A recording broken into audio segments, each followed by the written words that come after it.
Welcome to Cord Cutting today for March 27, 2019. This is the show where I give you a quick look at some of the biggest stories happening in the world of cord cutting right now. If you want to learn more about these stories, in the show notes down below, I'll put a link to each story.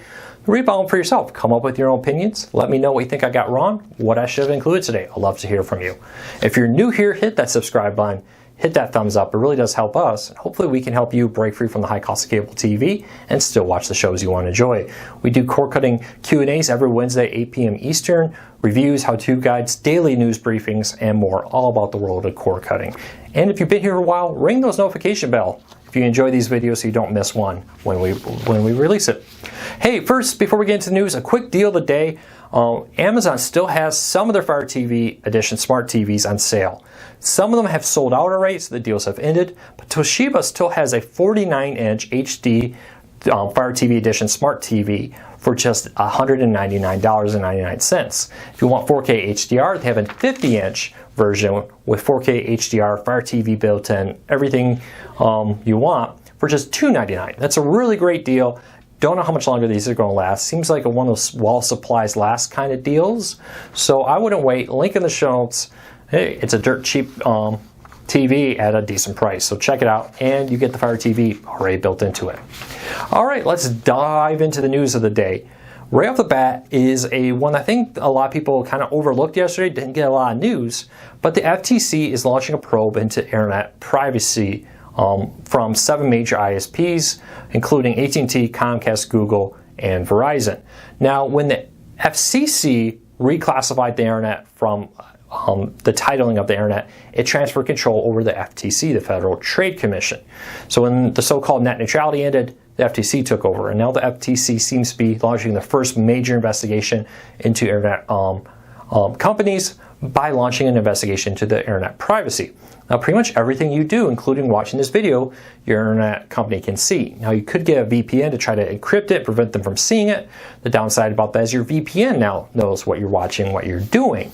And the FTC wants to make sure that not only is these internet providers protecting your data properly, but they're also notifying you. There's a lot of this talked about. How does the customer know what you're doing with their data? How are you communicating with them? How is this being used for advertising and more? So if you ever watched saw something, went to a website, and then for the next month, all your ads on different websites were all about that clothing brand or that shoe brand or maybe that car you were going to buy.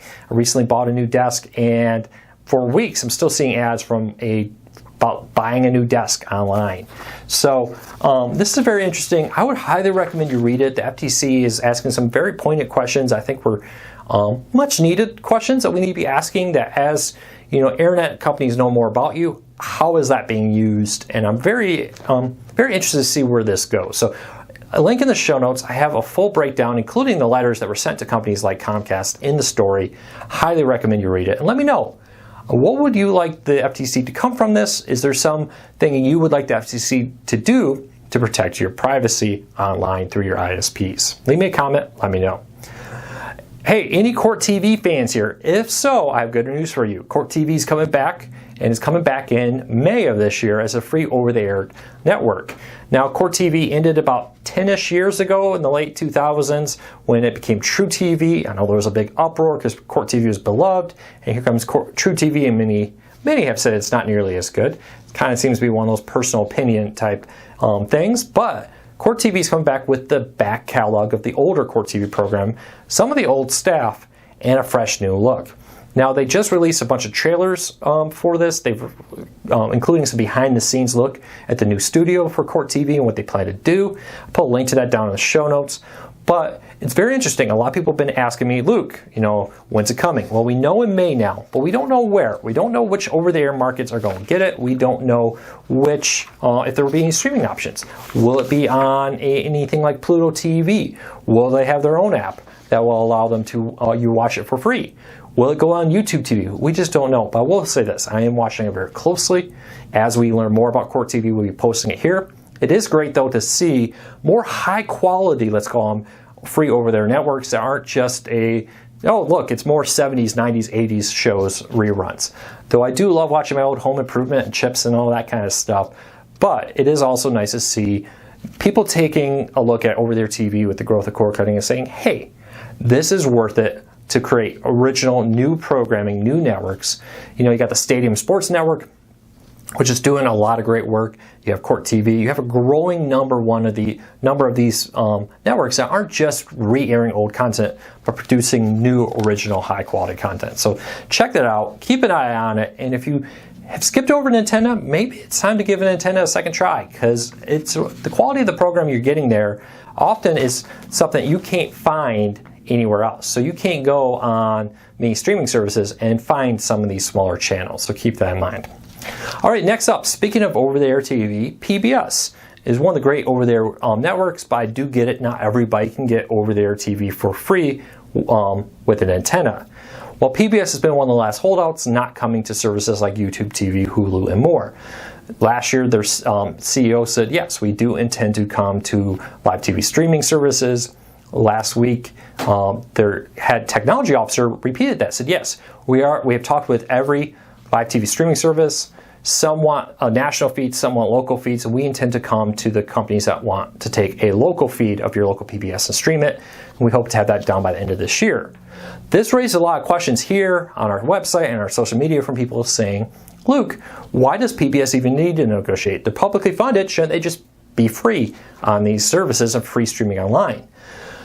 Well, we did a little digging, and the short end of it is the public funding for PBS is actually a surprisingly small fraction of their money. The largest percentage of that comes from membership. So people like you subscribing to PBS is the #1 source of revenue for PBS. Distribution deals from places like Comcast and Charter and Dish and DirecTV, the cable networks and satellite companies, they're what that pay a bigger chunk than what the federal government does.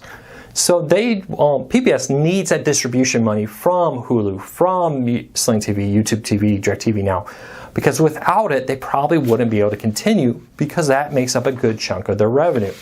I have a full breakdown in the show notes that shows off each service, what percentage of what pays for who, federal grants, non-federal grants, memberships, distribution deals, all come from PBS's website.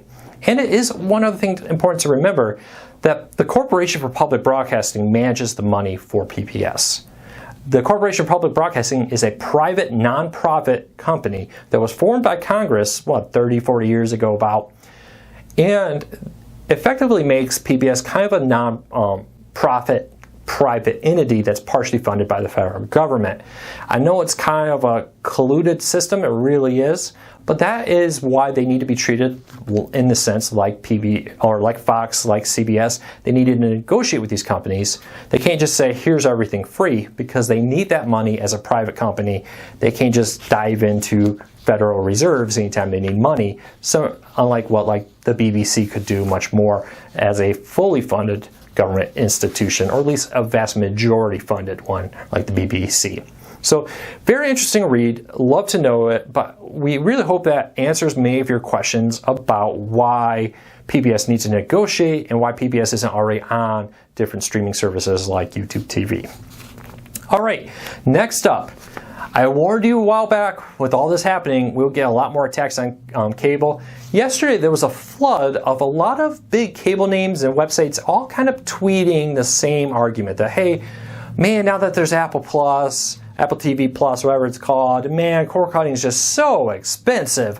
Look at all these services. And my favorite's the one where you gotta get YouTube, Sling, DirecTV Now, Philo, and all this. It's like, okay, well, for one, you're listing things that are identical. Two, when you list things like HBO, Showtime, Stars, it's not like that's just free in most basic packages of cable. For most cable providers, that's an additional cost, just like it is with cable, and more. So I took a few looks at these arguments, and I include some links to studies that say, yes, you can save money. The average cord cutter saves between $84 and $115, according to multiple studies. But there's many other reasons why to be a cord cutter other than saving money. One of the biggest ones I talked about was the fact that most of the content you watch on these services like CBS All Access, the Star Trek, the new Twilight Zone, and more, that's not stuff you can watch on cable. The Handmaid's Tale, you can't get that with cable, and more. ESPN Plus is one that comes up. Oh, look, ESPN Plus. Well, the content on the ESPN Plus is not content you can get with cable. And it really just shows the ignorance of some of these people arguing that cable is such a great deal when they do include things like CBS, Netflix, Hulu, ESPN Plus, because the content they're talking about there is content you can't get with cable, and it also is services that most cable subscribers also subscribe to, raising their cable price even higher. So my question to you is two things. First, what streaming service could you not live without? If you went back to cable, is it Netflix, Hulu? Is it CBS All Access?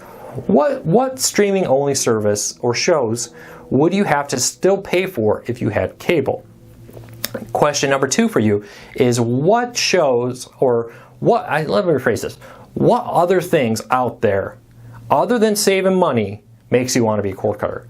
Is it the ease? Is it the freedom? Is it the no contracts? Leave me a comment, let me know. I'd love to hear from you. What other reasons are you a cord cutter other than saving money? So leave those down below. Check out that article. We really take on about 3 of the main arguments about why you should be a cord cutter other than saving money, and why going back to cable won't save you money. And especially with the idea that a lot of this stuff you just can't get anymore with cable TV, so keep that in mind. All right, everybody, I hope you had a fantastic Wednesday. I hope your hump day is here. We're almost to the weekend. I hope you'll come back tomorrow, right here every morning, Monday through Friday, and on Saturday we have a weekly recap show, so check that out too. Hit that subscribe button, hit that thumbs up. It helps us out. Hopefully we're going to help you out. Take care. I'll see you tomorrow.